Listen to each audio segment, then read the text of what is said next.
My name is Dan McKeska, and I teach Jeet Kune concepts, or combat Jeet Kune, and I also do fitness training. Jeet Kune was developed originally by Bruce Lee. As early as the late 60s, he was one of the original MMA innovators. He realized that there's not one style of martial art that does anything well.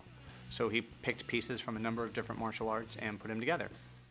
I've been doing Jeet Kune for just over 10 years. I've been doing martial arts for 25. My philosophy of teaching is teach the student what they need to know.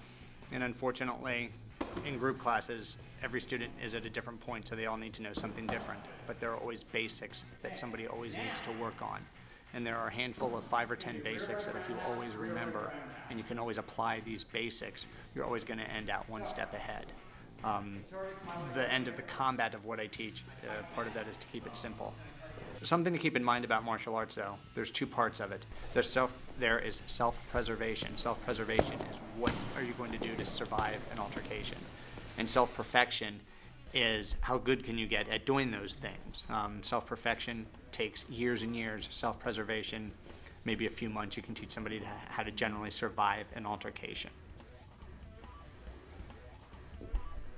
Because what I teach is not necessarily geared toward going into a ring or a cage. In other words, these guys aren't going to go out and you're not going to see them on UFC or you're not going to see them in some cage match somewhere. Particularly for the group classes, I tend to get males, and I tend to get males mostly 25 to 40-ish, maybe a little bit older, maybe 25 to 45.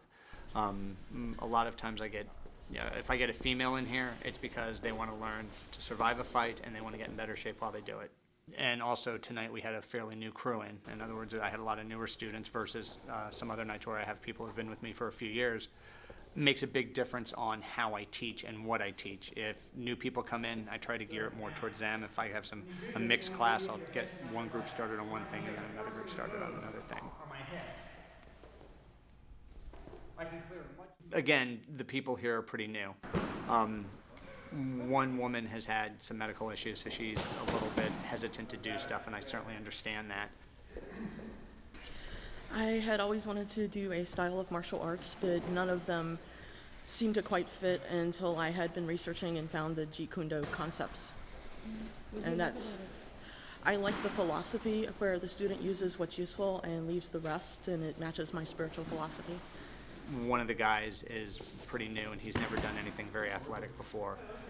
But overall, considering how short of a time they've been here, I thought they all did pretty great. Well, it's good exercise, and it helps me stay in shape, and it teaches me some good things that I might be able to use in my life. Self-defense.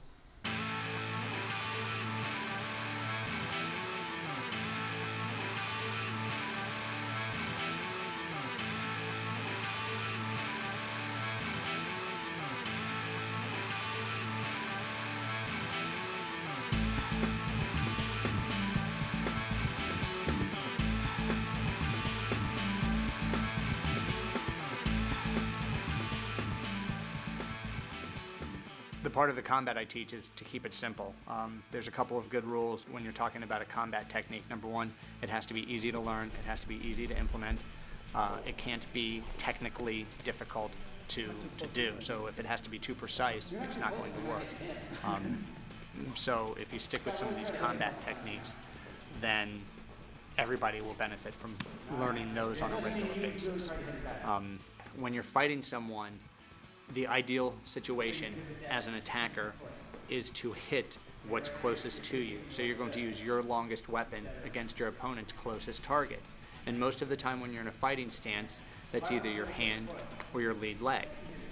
Okay? And what we were working off tonight was if somebody's attacking your lead leg, the idea is to pike back out of the way. So you shuffle your front leg, boom, and you move your back leg. So your whole body moves back, but you're getting the front leg out of the way first.